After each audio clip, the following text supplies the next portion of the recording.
Hello, everybody. So here is Black Angel, and I'm here to talk to you about Bullism.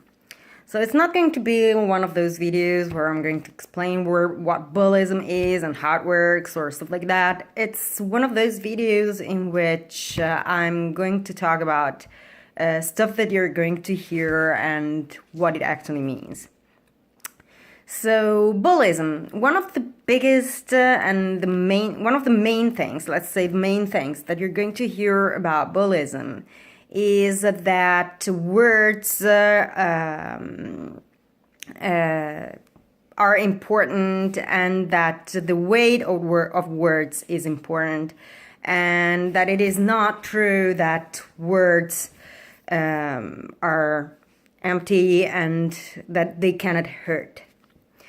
It's halfway in between true and not true. So why do I say that?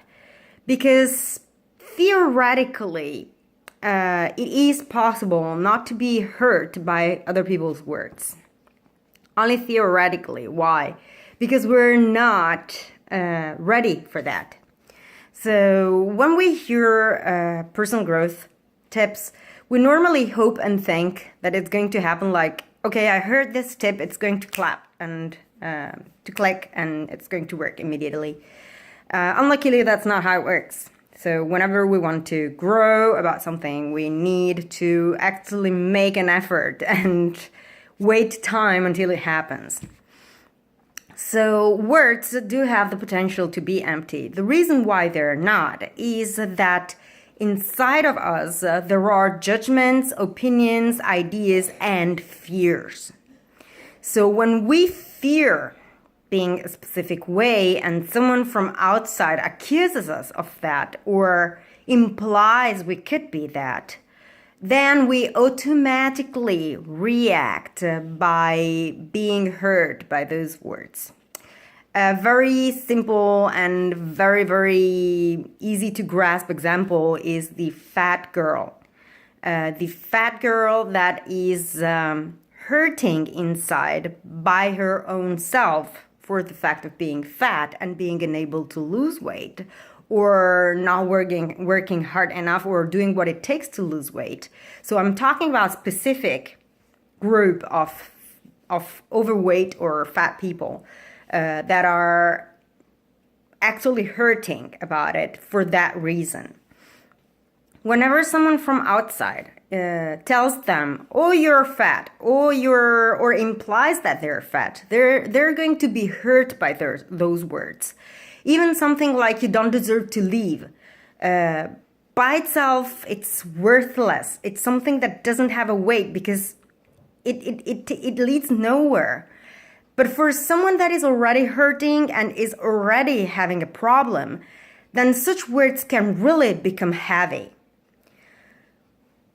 We're often told that we need to create sensitivity. We need to help the external environment change their attitude. We need to stop bullism. We need to work on the external environment. That's never going to work. It's simple reality. You cannot change the reality outside. Yes, of course, if you, in your small world and in your inner circle, make an effort not to do those things, that's a great thing.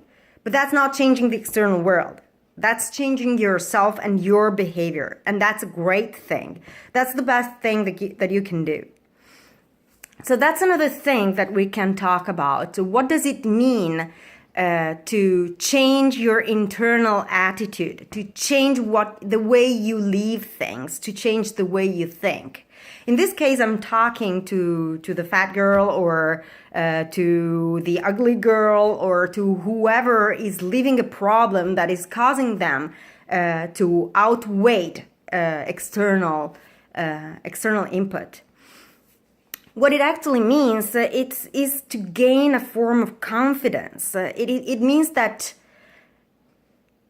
we need to start from a point of recognizing weakness and working hard to overcome that weakness. There's plenty of solutions. One of these solutions, when it is about physical appearance, for example, can be to work hard towards improving the physical shape. Another way can be to work hard towards accepting that physical shape that we have. So whatever it is that is going to work for yourself, it is something that you can achieve, and not to be hurt by what other people think and feel or say.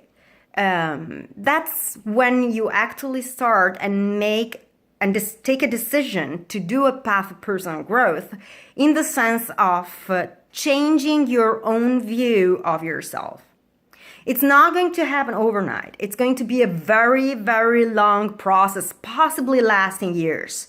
But it's something that can be done.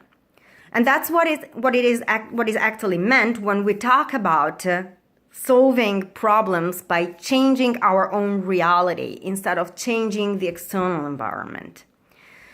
That's very important because a lot of public or commonly shared ideas of how to face bullism are revolving around solving the problem in the environment. So basically putting a control over public opinion so that people are not going to use public opinion as a means to hurt others. Now, that's something that I personally don't really care about, but just to make sure that we understand what we're talking about, whenever we are talking about public opinion, we are talking about the social contract, basically, what Rousseau would call the social contract. It's basically a system created by human beings to put a break to criminality or to behaviors that could be harmful for society. Ironically, this very thing that is called public opinion, which is supposed to put a break to immoral behavior, is the source of bullism. And that's because whatever goes outside of the standards of that commonly agreed ethics, then that shouldn't exist or cannot exist within that little circle or that specific society.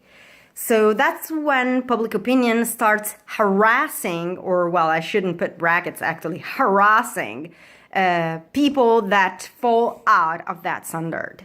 Let's talk about fat people, for example. Someone fat is, archetypically speaking, someone that is stealing resources to other people. So that's why someone fat could be dangerous for society, because archetypically speaking, they are stealing resources to the rest of society and they are basically starving others. So you can see how ridiculous it is, but it's how the global mind works. It works by archetypical problems. So someone that is ugly, for example, is normally addressed to as having some sort of physical distortion, like I don't know how to put it. Diversity in general. We're talking about handicaps, physical handicaps, or mental handicaps. So that's someone that is going to slow the group when searching for resources or escaping danger. You need to think in a very prehistorical sense in this sense, but that's what it means when the community needs to move from one place to another or to run away from potentially natural catastrophe or predators or whatever it may be.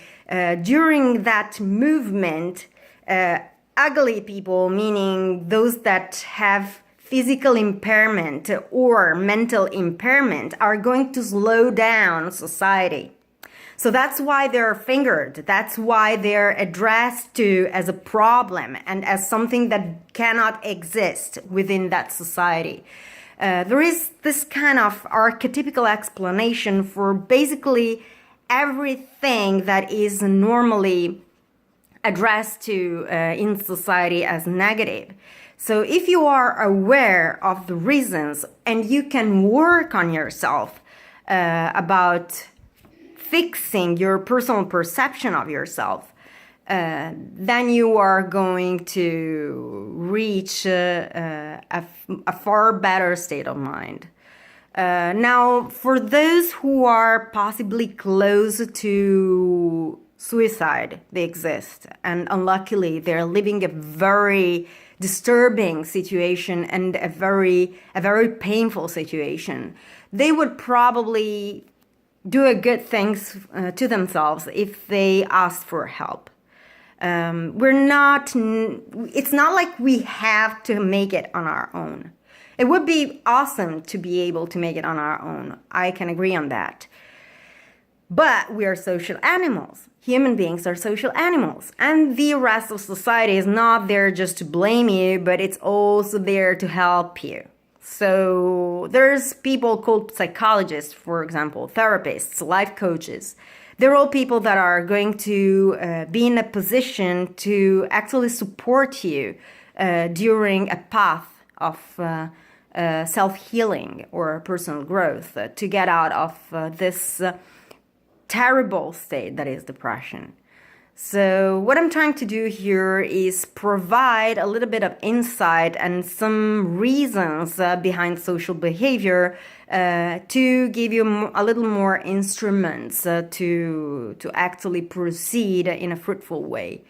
The biggest problem that we face is that humanity, human beings, as human beings in general, have a tendency to rely on thinking shortcuts. So whenever something is a little bit complicated, it is much easier to use a shortcut. Like, for example, all men are pigs. This is a thinking shortcut. So you don't have to analyze the situation that revolves around the behavior of that specific person, because anyway, all men are pigs. That's a thinking shortcut. It's a priori wrong. That's a priori wrong. And you know that because it's not that way, because you know plenty of men that are not pigs at all. The fact that we use those shortcuts is normally also the reason why we are stuck in mental paths that are actually harmful for ourselves. So for example, if a man is persuaded that all men are pigs, that man is going to blame himself for stuff that he never did, or that he probably never did. Maybe this guy is aware that in part there are impulses within him that he would address to as being a pig. Having impulses doesn't mean acting upon them. So until you have yourself under control, you don't have to blame yourself for being a pig. So a lot of the time, most of the time, these mental shortcuts are actually harmful. So remember that they exist, and remember that they're playing a huge role against you.